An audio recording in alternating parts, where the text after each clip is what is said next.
fiery horse with the speed of light, a cloud of dust, and a hearty hi-yo silver, the Lone Ranger.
Faithful Indian companion Tonto, the daring and resourceful masked rider of the plains, led the fight for law and order in the early western United States.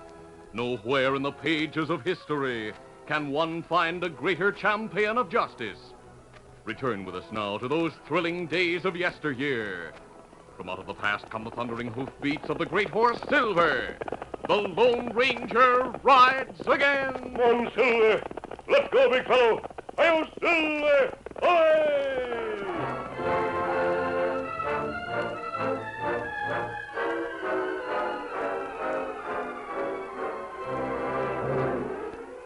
Cale Haywood, who operated a one-man bank in Sage City, Montana, had the reputation of being honest, which he was. Nevertheless, the banker kept two kinds of books. In a big ledger which reposed on his desk, he entered accurate records of sums deposited and withdrawn. Another bulky account book, which always lay on his exchange counter, appeared to be equally innocent, but it held Haywood's protection against hold-up men. The centers of its leaves had been cut out, making it a box in which he kept a Colt 44. It was there when Tonto entered the bank. Haywood eyed the Indian suspiciously. Redskin, you strayed into the wrong place. This is a bank, savvy? Me savvy. Me got something to tell you. You have? Well, it can wait. I see Mr. and Mrs. Mason coming in.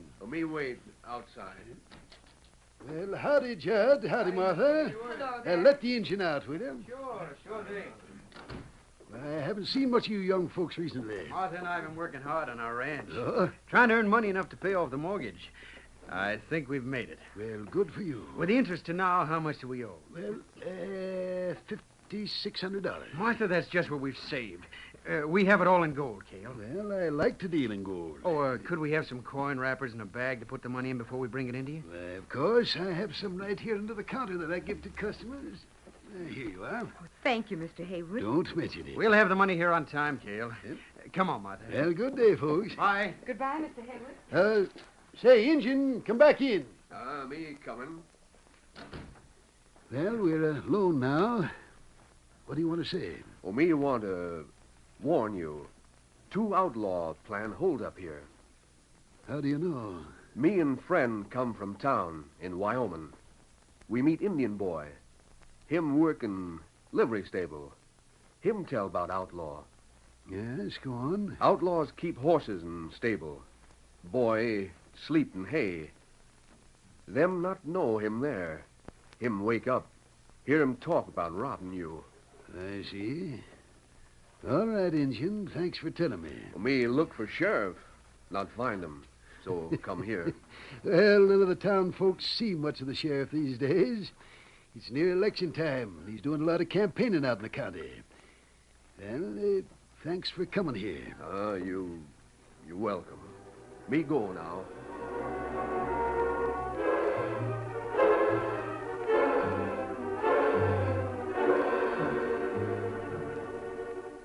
When Tonto rejoined the Lone Ranger, who had been waiting outside the town, he reported his conversation with Cale Haywood, then added, Me not think banker believe me. Him ready to shoot while me talk. Do you mean that he carried a holstered gun and kept a hand on it? No, him not carry gun. Him keep it inside big book on counter. Inside a book? That right, Kimasabi. Oh. Him lift up cover book little way. Put fingers under it.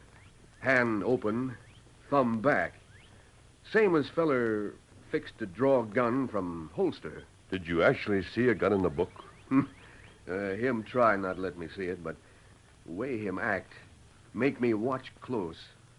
Me see 45 muzzle. He must have cut the centers out of the pages to make a place for it. Well, that's so. Well, if he's taken that precaution against bandits, it's likely that your warning will put him further on his guard. Well, what we do now, Kimasabi? We go on looking for Rusty Jackson and Slim Trent. Those Texas outlaws have left a trail of robbery and murder which now extends from the Mexican border through most of the Rocky Mountain states and territories. Well, you think them same fellers Indian boy tell about, Kimasabi? Jackson and Trent, as well as the 4 horses they've been riding and leading, answer the description the boy gave us. Too bad them leave stable 2 days before we talk to boy. Yeah, luck has favored them more than once. Except for a heavy rain, we might have found their trail in Wyoming. We ride hard on way here. Maybe them close now. Badlands are also close. Outlaws wouldn't want a better place to hide while waiting a favorable chance to rob the Sage City Bank. Plenty hard find anyone there, Kimasabi. Hard or not, the job must be done. Now, only one stream of water flows out of the Badlands in this area. That's the Bear River. That's so. The outlaws need water for themselves and their horses. So we'll start by searching along the river. Here, Silver. Here, fella. Steady, big fella. Easy. Come on, Silver. Scout.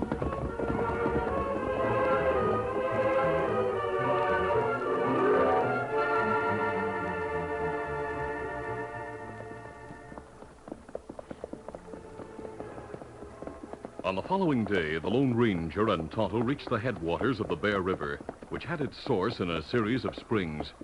There they halted. Oh, Silver. Oh, Scout. Easy, steady, big fella. Easy a moment. Tonto, we haven't found a single hoof print along the river.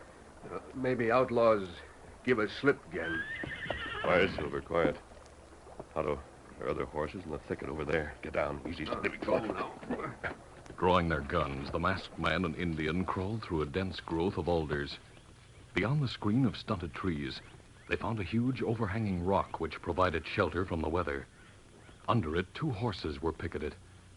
After assuring themselves that the place was otherwise deserted, the Lone Ranger and Tonto moved in for a close inspection of the animals. Tonto, we found 2 of the horses the stable boy saw. This one has a scarred fetlock he told about. The other has the color formations he described. Well, me see tracks, 2 other horses here. 2 fellers ride 'em away. Oh, how long ago? Oh, tracks look. 3, 4 hours old, Kimasabi. Then the outlaws may be in Sage City right now. What we do? You ride into town. I'll wait here.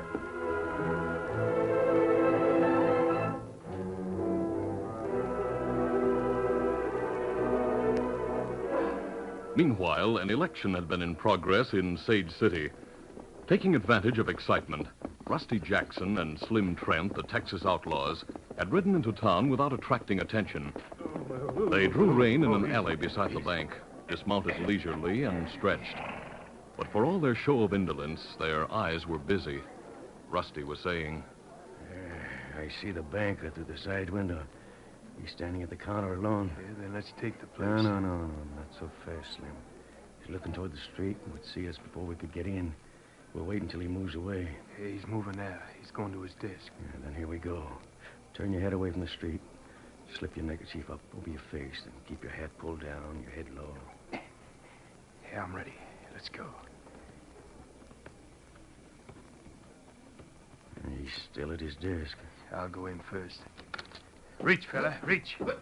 Yes, I'm reaching. Don't shoot. Get behind the counter, partner. I'll stand here and cover you and the door both. Right. Scurrying behind the counter, Slim Jackson ran his hands over the banker's clothes. Finding no weapon on his person, the outlaw snarled. Haven't you got a gun, fella? You haven't found any. Take a look around. He hasn't got a weapon within reach that I can see. Then make him come up this way and open the safe. You heard the order, fella. Move. Yes, I'll open it. Yes, give me time. We'll give you 1 minute. Kneeling before the safe, which stood close to the counter, the banker unlocked and opened it. For the moment, he had the use of his hands and was hidden from Rusty's sight by the counter.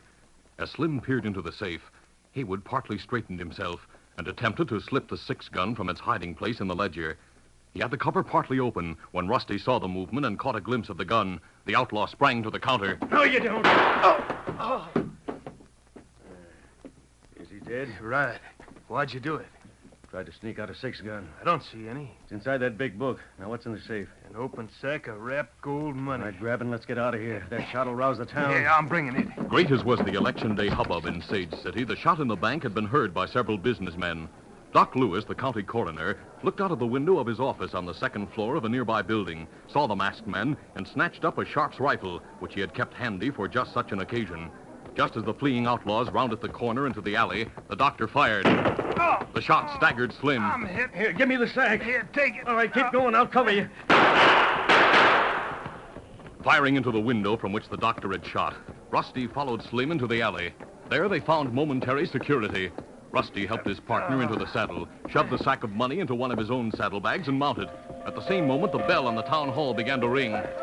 Slim, head your horse away from the street. Lead him, Rusty. I'll have to hold of the saddle. All right, I get the reins. Come on, get up there, boy. Get up. As the outlaws fled down the alley, Sheriff Marlin, who had previously been engaged in safeguarding his own interests at the voting place, led a sortie of citizens to the alley's mouth. They're getting away.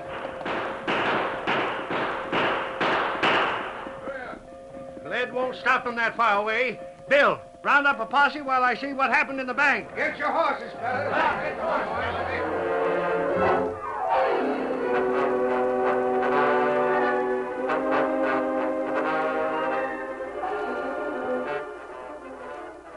Several hours after the bank robbery, Judd Mason sat at a table in his ranch house on Bear River. He had been putting gold coins into the wrappers and bag provided by Cale Haywood. As the last roll disappeared into the sack, Martha leaned over his shoulder and smiled. We're starting a new life, dear. From now on, we'll have no worries. You know, I'm glad this is honest money. I wouldn't have... Listen. What? Somebody's coming. Our riders wouldn't come back this early. When I give them the afternoon off to go to town, I figured they'd stay for the next night's celebration. Who stopped right outside the door? Quick. Hide the money bag under the couch while I get my gun and see who it is. All right. I'll have it out of sight in no time. There. It can't be seen. Hello in there. What do you want? Let me bring in a wounded man. He was shot by Indians. Just a moment. Oh, put your gun away, mister. Can't you see my partner's bad off? Yes. Judd, put it away and help him inside with the poor fellow. Sure. Here, I'll give you a hand. No, I control him. Just tell me where to put him. Over there on the couch. But let him down gently. Oh, I'm trying to. There he is. I'd better lock the door again. What do you think about him, ma'am? Why, I'm afraid he's dying. But I'll do all I can for him. Where'd the Indians attack you, stranger? Down by the Bear River Bridge. There were 5 or 6 of them, and they looked like renegade Sioux. My horses took it, or I'd ride on to Fort Layton and tell the soldiers. Turn both your horses into my corral and take my roan mare. She's fast. Tell the colonel to send the post surgeon here to the Judd Mason Ranch. Oh, thanks, Mr. Mason. You'll never regret what you're doing. We have to help one another in this country. Did the Indians follow you? No, but anyhow, they wouldn't try to attack a ranch and a gang that small. No, I reckon not. But I'm going to be careful. Now, I'll let you out. So long, partner. Adios, friends.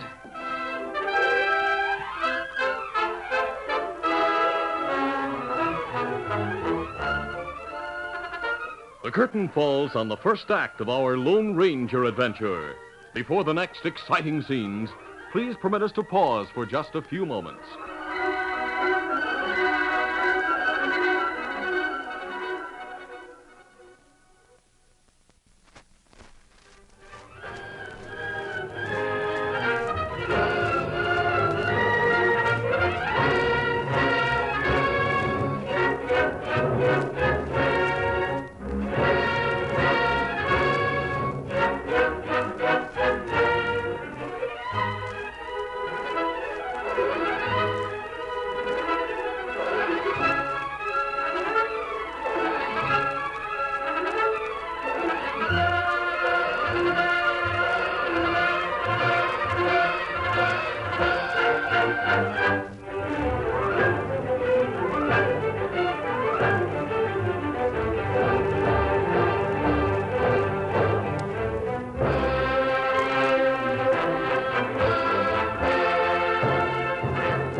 to continue.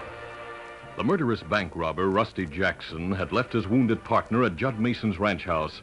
Then he continued his flight with a bag of money, using a horse furnished by the unsuspecting rancher. A half hour later, a furious storm broke over the Bear River Valley, hastening the fall of night. As thunder shook the house and wind-driven rain lashed the window a last labored breath. Covering his face with a blanket, Martha turned to Judd, who had been standing by with a lamp. I wonder who he was. In the excitement, I forgot to ask the other fellow who they were or where they came from. More horsemen, maybe the soldiers. No, they couldn't get here so soon. Maybe the Indians are coming. Stand back from the window. They're white men. They have lanterns. Now they've stopped. One lantern is going toward the corral. The others are coming this way. A few moments later, a fist thudded on the door. Who's out there?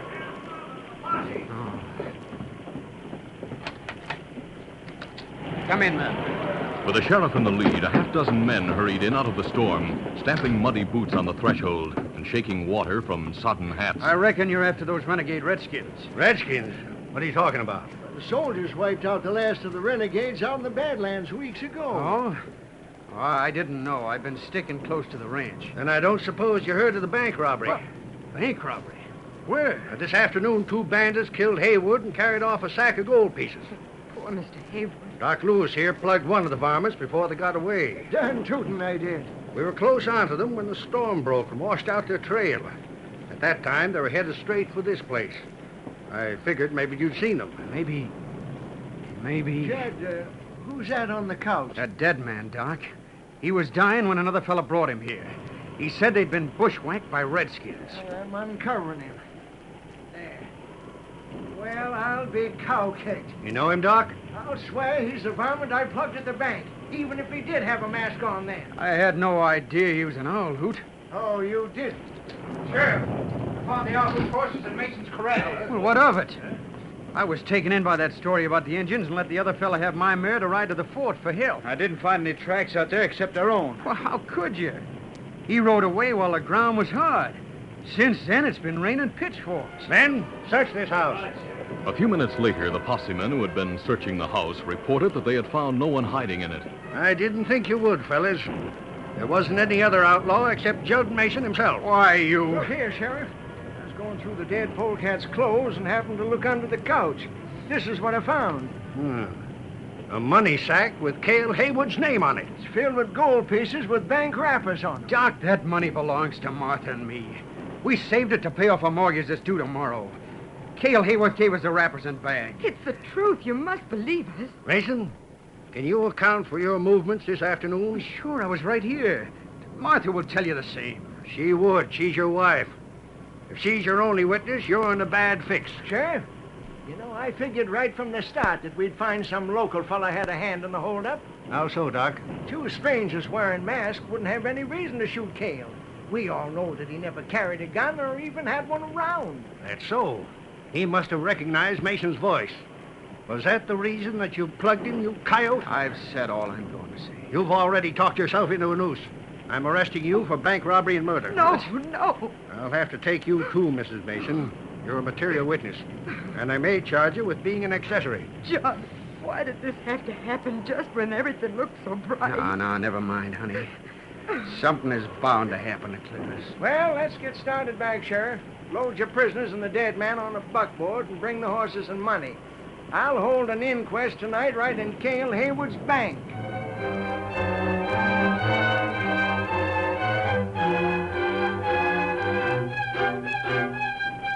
Meanwhile, Rusty Jackson, riding furiously through the storm, had reached the source of the Bear River. Possessed of the cunning of a wild animal which always circles its den before entering, he dismounted some distance from the camp and scouted through the thicket. With the noise of the storm dinning in his ears, the Lone Ranger, who was crouched under the overhanging rock, failed to hear the outlaws approach. Rusty was equally ignorant of the masked man's presence. Only a few feet separated the two when a lurid flash of lightning revealed each to the other. A fraction of a second later, total darkness engulfed them again. The Lone Ranger sprang, and the outlaw collided with him. Then they were locked in a struggle as fierce as the war of elements which raged around them. I have you now. Yes, again. All right, take this. I took it. Unable to break away from each other or deal anything but short jabs, they grappled and punched until a loose stone threw both of them. Then they rolled, tumbled, and twisted, clawing for guns and striving to prevent each other from drawing them. Another bolt of lightning lanced into the nearby hills, giving the Lone Ranger just time enough to place the position of his adversary's head. Jerking his right arm free, the masked man put all the force he could summon into a piston-like punch to the jaw. Take it. The outlaw went limp with a groan. After disarming the stunned man and making sure that he was incapable of moving temporarily, the Lone Ranger lit a lantern he had found among the camp supplies. Its light enabled him to search and study the crook, as well as a saddlebag he had dropped at the start of the fight. The storm was beginning to subside when the outlaw stirred and sat up. Stay just where you are, Rusty Jackson. You know me. I read your description often enough in Texas. I think my friend Tonto is coming. Tonto? Does the name mean something to you? Plenty. It's the name of an Injun who rides with a masked man called the Lone Ranger. Oh, now I know who you are. Ho, Scout. Ho, brother. Ho. You need help, Kemosabe? No, Tonto. Tell me, what happened in Sage City? Outlaws hold up bank, kill banker. One get shot. Other one leave him at Judd Mason Ranch. Him die. Now sheriff think Mason is other outlaw. Him arrest Mason and wife. We have the other outlaw here. We'll try and prove it. Coroner holding meeting in bank tonight. Then we'll go there. Take this saddlebag and guard the prisoner while I call Silver and round up the other horses. Later that night, the coroner's inquest was in session at the scene of the crime. The bank building had been taken over for the hearing because the town hall, which was Sage City's only public building and served ordinarily for legal proceedings, was being used by the election board to count votes. An attempt had been made to keep the inquest from the citizens, who were already excited over the outcome of the election. A guard stood outside the door as the coroner addressed the jury. You gents on the jury have seen all the evidence and heard all the testimony. What's your verdict? Hey, look, a masked man. Steady, all of you. Keep your hands where they are. What do you want here? Justice. And why are you wearing a mask and holding guns on us? Sheriff, I'm on the side of the law, except when it makes mistakes. My Indian friend and I learned that this bank might be robbed and warned Haywood. If you did, he never told me. Tonto, bring in the other outlaw. Him coming. Sheriff, Doc, there's the fellow who was at our house. He's the dead crook's partner. It's true. I never saw that man and woman before. I've never been in Sage City nor in this bank. I'm just a prospector. This masked man and Indian caught and robbed of his money. Here in man's saddlebag is money, Sheriff. It's a loot from the bank robbery. The prisoner had it in his possession when captured. He's Rusty Jackson, a notorious Texas bad man. I believe that his partner in the holdup was Slim Trent. Never heard of him. Anyhow, the money in this saddlebag is loose. There's not a thing to show that it came from this bank. We've got the real loot here, all wrapped up in Haywood's paper and in his bag. Jackson had plenty of time to dispose of coin wrappers in a sack. Bosh. Sheriff, do you refuse to take Rusty Jackson into custody? I don't aim to arrest him on your say-so. That's final. The Lone Ranger had been watching the outlaw closely and had noticed that his eyes often went to the ledger in which Haywood had hidden the gun. Believing that Jackson had learned the secret of the account book during the robbery, he decided to give him a chance to reach the weapon. The masked man turned to the sheriff again. Under the circumstances, I have no choice other than to escort Mr. and Mrs. Mason to safety and return Jackson to Texas, where he's wanted for several murders and is certain to hang. Sheriff, he's no lawman. He hasn't any right to take me out of your county. The Lone Ranger gave Tonto a meaning glance, and both shifted their guns slightly away from the desperate bandit. Steady, Sheriff. Don't force us to use violence. But Jackson is going to hang, here or in Texas. At that instant, Rusty Jackson sprang toward the ledger, flung back the cover, and snaked out Cale Haywood's secret six-gun. The sheriff saw him and yelled a warning. Watch out, masked man! But the Lone Ranger had been prepared for just such an eventuality. As the outlaw whirled and cocked the weapon, the masked man swung his right-hand gun across his extended left arm and fired. The silver slug smashed into the killer's shoulder, spinning him back against the counter as Haywood's gun dropped to the floor. Mr. Coroner, there's your case. Thanks. I see it. That varmint knew that there was a gun inside the ledger. That's something that Cale Haywood kept secret. Jackson lied when he said he'd never been in this place. The only way he could have learned about the hidden gun was by being here and doing something that made the banker go for it. So he's the other outlaw. Mister, I apologize. I suggest that you offer your apologies to Mr. and Mrs. Mason. Folks, I'm mighty sorry about all this. I made a mighty bad mistake, but it was an honest mistake. We understand, Sheriff. You're free to go home. And, of course, you'll get your money back. Judd, isn't that wonderful? Sheriff, I can put you in touch with a stable boy who heard Jackson and his partner plan the robbery. He can identify them and their horses. With his testimony and that of Mr. and Mrs. Mason, we should be able to convict the coyote. There should be some record here in the bank showing the amount of cash which Haywood had on hand the morning of the robbery. It may tally with the amount in the saddlebag, for I doubt that Jackson disposed of any. That's so. We'll make a strong case against him. There isn't a chance in 1,000 that a jury will acquit him. But if a lawyer gets him off, I'll take him to Texas myself. Sheriff, the vote has been counted. You're reelected. Well, I congratulate you, Sheriff. I haven't any congratulations coming, mister. It's a man like you who should be elected to my office. No, I can serve justice better by working as I do. Well, I can see that. A fella like me has to spend too much time looking for votes instead of crooks. There's another way to look at that, Sheriff. If you concentrate on catching crooks and doing your job, you'll get the votes without looking for them. But Come on, Tonto. Adios, friend. Adios. Rusty Jackson, I wonder how the masked man managed to catch you. Yeah, you can stop wondering. He's the Lone Ranger.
This is a feature of the Lone Ranger Incorporated, created by George W. Trendle, produced by Trendle Campbell Enterprises, directed by Charles D. Livingston, and edited by Fran Stryker.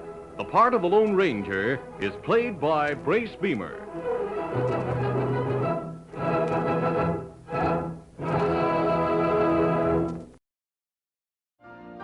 You've been listening to the OTR Gold Network. Find more classic radio at otrgold.com.